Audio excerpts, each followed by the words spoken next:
สวัสดีค่ะนักเรียนทุกคนวันนี้เราจะมาเรียนวิชาคอมพิวเตอร์ศึกษาเรื่องการเขียนจดหมายโดยใช้โปรแกรม Microsoft Word กันนะคะเราไปเริ่มเรียนกันเลย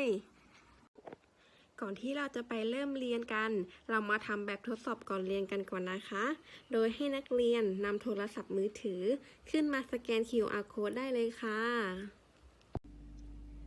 การเขียนจดหมายเป็นวิธีการสื่อสารที่เป็นลายลักษณ์อักษรแทนการพูดถึงแม้ในปัจจุบันเทคโนโลยีสื่อสารมีให้เลือกได้หลายช่องทางแต่จดหมายก็ยังมีความจำเป็นอยู่มากด้วยค่ะหลักการเขียนจดหมา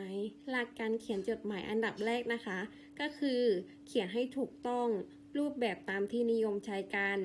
2. ใจความในจดหมายตั้งให้ชัดเจนสมบูรณ์ครบถ้วน 3. ใช้ภาษาให้ถูกต้องตามหลักภาษาและตามความนิยมสุภาพถูกกาลเทศะและข้อสุดท้ายค่ะ 4. ที่อยู่ของผู้เขียนทำให้ผู้รับทราบว่าผู้เขียนมาจากที่ใดเพราะอยู่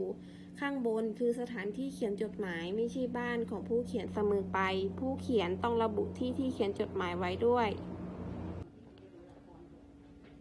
ต่อไปนะคะก็จะเป็นองค์ประกอบของการเขียนจดหมาย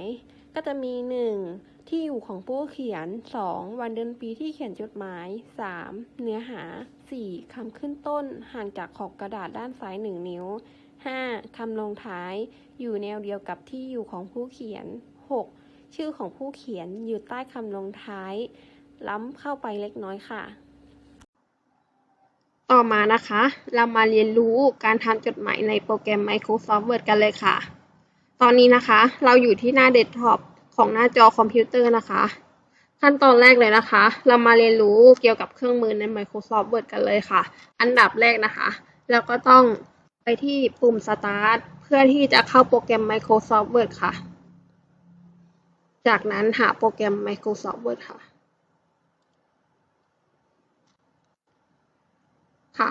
พอเข้ามาแล้วนะคะเราก็จะเจอหน้าแรกแล้วก็ให้คลิกเอกสารเปล่าค่ะและในส่วนของเครื่องมือนะคะในส่วนนี้นะคะจะเป็นการกำหนดตัวอักษรค่ะเราก็เลือ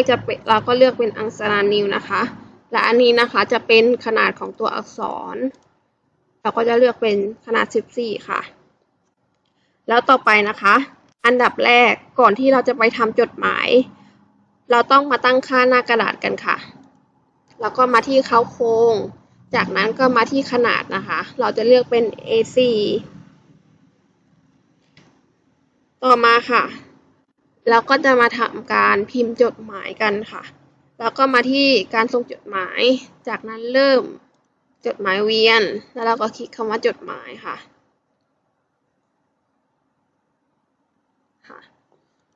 ต่อไปเรามาทำการพิมพ์จดหมายกันนะคะ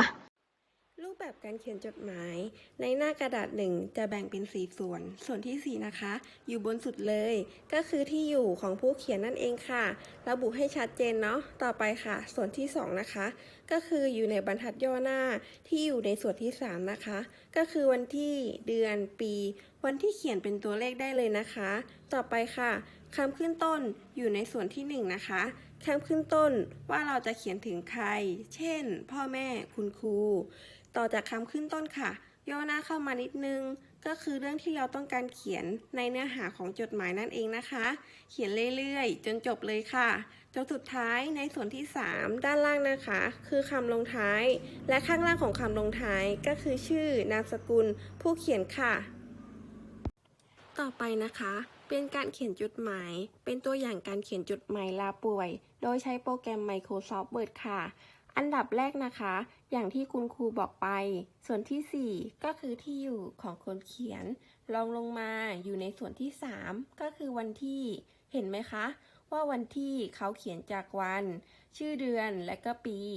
คราวนี้คำขึ้นต้นค่ะเขียนจดหมายถึงคุณครูและย่อหน้าเข้ามานิดนึงค่ะเป็นเนื้อหาของจดหมายอย่างเช่นเด็กชายคนนี้เขียนจดหมายลาป่วยถึงคุณครูประจำชั้นเนื่องจากป่วยเป็นไข้ปวดศีรษะจึงขอลาป่วยและสุดท้ายค่ะ เขาใช้คำว่าด้วยความเคารพอย่างสูงและลงชื่อของเขาเองค่ะ เป็นไงกันบ้างคะนักเรียน จากที่คุณครูสอนไปเรื่องการเขียนจดหมายโดยใช้โปรแกรม Microsoft Word พอเข้าใจกันไหมเอ่ย เพื่อทดสอบความเข้าใจ ครูจะให้นักเรียนทำแบบทดสอบหลังเรียนกันก่อนนะคะ ไปเริ่มทำกันเลย แบบทดสอบหลังเรียนนะคะ ให้นักเรียนนำโทรศัพท์มือถือขึ้นมาสแกน QR Code ได้เลยค่ะ จบแล้วนะคะสำหรับการสอนการเขียนจดหมายโดยใช้โปรแกรม Microsoft Word จัดทำโดยนางสาวพรธีราคำแก้ว รหัส 62114260125 สาขาคอมพิวเตอร์ศึกษาค่ะ